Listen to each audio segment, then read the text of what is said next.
Consumer अड्डा में आपका स्वागत है। आपके साथ मैं हूं विपिन भट्ट और आज एक ऐसा टॉपिक कंज्यूमर अड्डा के साथ जो कि काफी संवेदनशील भी है और काफी जरूरी भी, और यह है लोन रिकवरी में होने वाली दादागिरी। और हम कह रहे हैं कि अब ये नहीं चलेगी, और इसलिए भी कह रहे हैं क्योंकि कल वित्त मंत्री निर्मला सीतारमण ने संसद में बाकायदा एक प्रश्न के उत्तर में ये बात कही कि इन दिनों उन्हें कई तरह की शिकायतें मिलती है खराब लोन रिकवरी के खराब तरीकों की, और वो इस पे काफी गंभीर है। देखिए उन्होंने क्या कहा, हम आपको बताते हैं, क्या नसीहत दी। वित्त मंत्री ने लोकसभा में ये बात कही और उन्होंने कहा कि लोन रिकवरी को लेकर उन्हें ढेर सारी शिकायतें मिलती हैं, कुछ बैंक काफी गलत निर्दयी तरीके अपनाते हैं। उन्होंने निर्दयी बोला, इनह्यूमन प्रैक्टिसेस।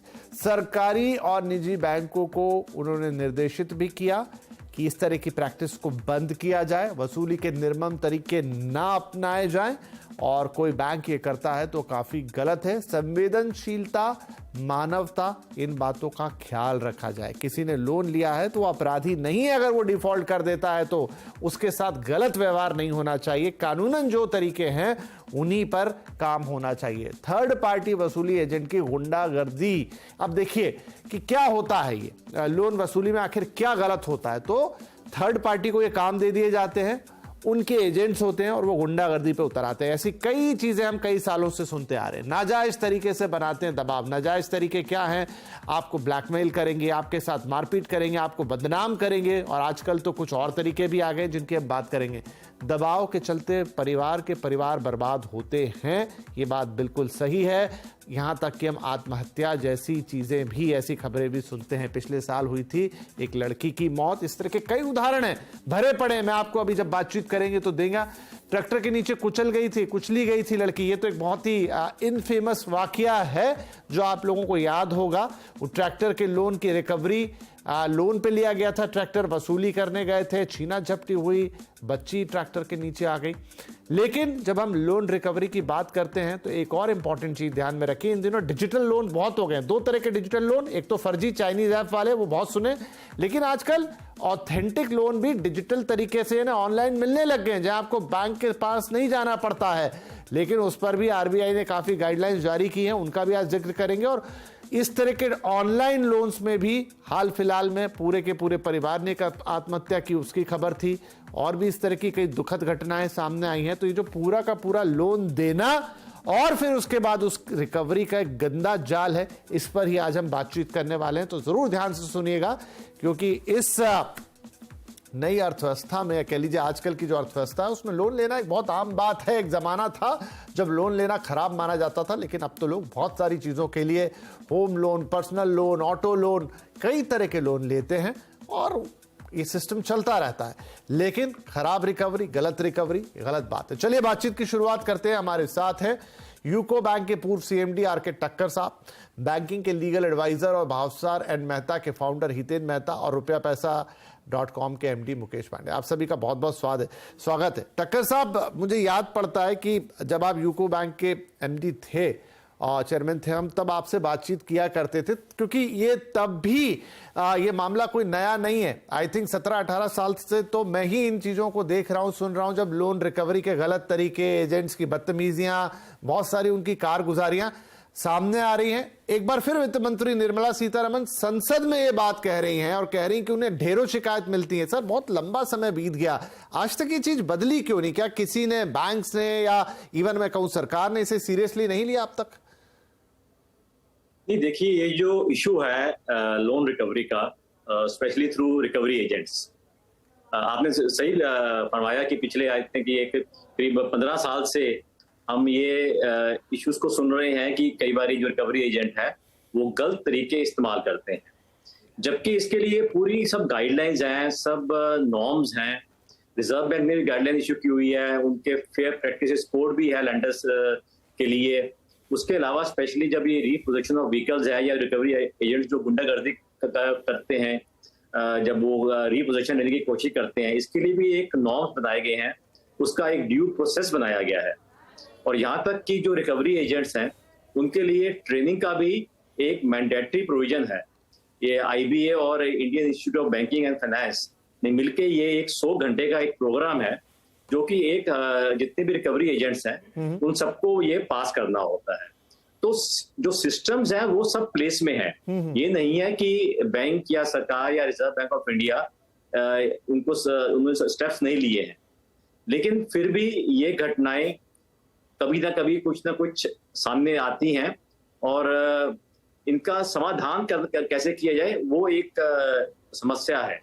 ठीक है। तो इसके लिए पीछे जैसे आपने कहा, बताया भी, सुप्रीम कोर्ट ने भी इसके ऊपर कुछ डायरेक्शंस दी थी, तो उनके भी पालन किया जा रहा है। और डायरेक्शन बेसिकली यही था कि इनके जो नॉर्म बनाए गए उनका स्ट्रिक्टली फॉलो किया जाए, क्योंकि फाइनली जो भी एक लैंडिंग एजेंसी है, फाइनली उसकी रिस्पॉन्सिबिलिटी है वो इंश्योर करे जो उसके रिकवरी एजेंट हैं वो सही तरीके अपनाएं। जी ठीक है, सब हैं चीजें मौजूद, लेकिन हाँ, लेकिन उनका पालन नहीं होता। और वही सवाल भी था मेरा टक्कर साहब कि इतना वक्त हो गया, इतने सालों से हम बातचीत कर रहे हैं, लेकिन चीजें वहीं की वहीं हैं। थोड़ा और इसमें गहरा जाएंगे, लेकिन उससे पहले मेहता साहब आप थोड़ा हमें ग्राउंड एनालिसिस देंगे, ग्राउंड रिपोर्ट देंगे कि क्या ये कुछ एक मामले हैं जो आ जाते हैं और खबर बनती है, या ये बड़े पैमाने पर होता है? क्योंकि ये रिकवरी, ये एजेंट, और अब तो देखिए बैंक लोन के नए तरीके आ गए, जो मैंने जिक्र भी किया कि पहले तो एक प्रॉपर, आजकल तो ऑनलाइन लेंडिंग हो रही है, उसमें भी दो तरीके की है। फर्जी चलिए, आप वो फर्जीवाड़ा जो हो रहा था उनको हटा दीजिए, लेकिन जो प्रॉपर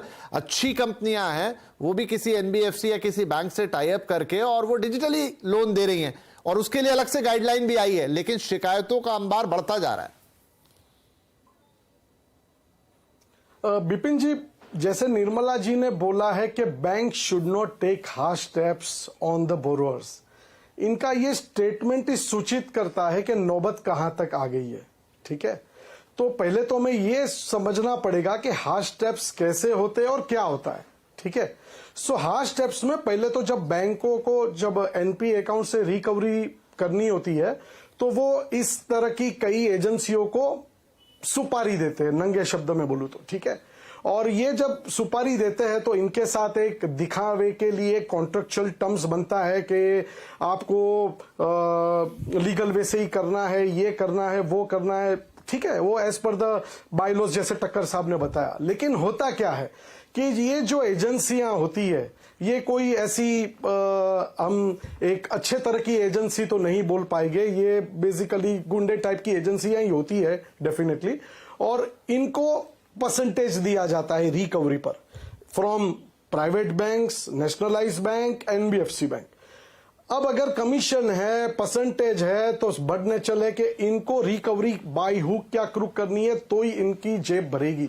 तो रिकवरी करने के लिए कई तरीके इन्होंने अपनाए हैं, जो कुछ सालों के मेरे क्लाइंटों के अनुभव से मैं आपसे शेयर करना चाहूंगा। तो ये हार्श रिकवरी क्या होती है, आपको पहले वो सुनना होगा।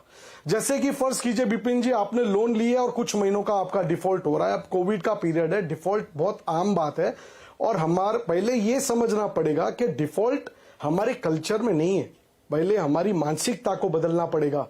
क्योंकि भारतीय कल्चर में डिफॉल्ट या फ्रॉड या इस तरह की चीजें आम नहीं होती है, क्योंकि फैमिली में एक रिस्पेक्ट होती है, समाज में एक रिस्पेक्ट होती है, तो नॉर्मली कोई जानबूझ के करने वाला नहीं है। लेकिन 100 में से 2% अगर हम बोले, जैसे विजय माल्या और नीरव मोदी जैसे 2 लोग होते हैं जो भाग जाते हैं, लेकिन 98% लोग अपने घर का पैसा भर के, दोस्त यार दोस्तों से लेके, फैमिली से लेके, या ब्याज भरने के लिए, आई मीन इंटरेस्ट भरने के लिए, इंटरेस्ट पे पैसा कहीं से लाके भी भर देते हैं।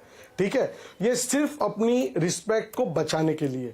अब जब ये समझ लीजिए बिपिन जी, आपके तरफ से कोई डिफॉल्ट होता है, आप एक फैमिली वाले लोग हैं, आपके घर पे सुबह अचानक 8 बजे 5-6 आदमी एजेंसी वाले आते हैं, दरवाजा खटखटाते हैं, दरवाजे को खींचने की कोशिश करते हैं। अगर आपका बच्चा दरवाजा खोलते हैं तो उसको एक गंदी सी बात बताते हैं कि तेरा बाप चोर है। इस तरह की 1-2 नहीं, मैं 200-300 घटनाएं बता सकता हूं। ठीक है, आप सोचिए कि आपके बच्चों के सामने आपकी क्या सिचुएशन रह जाएगी।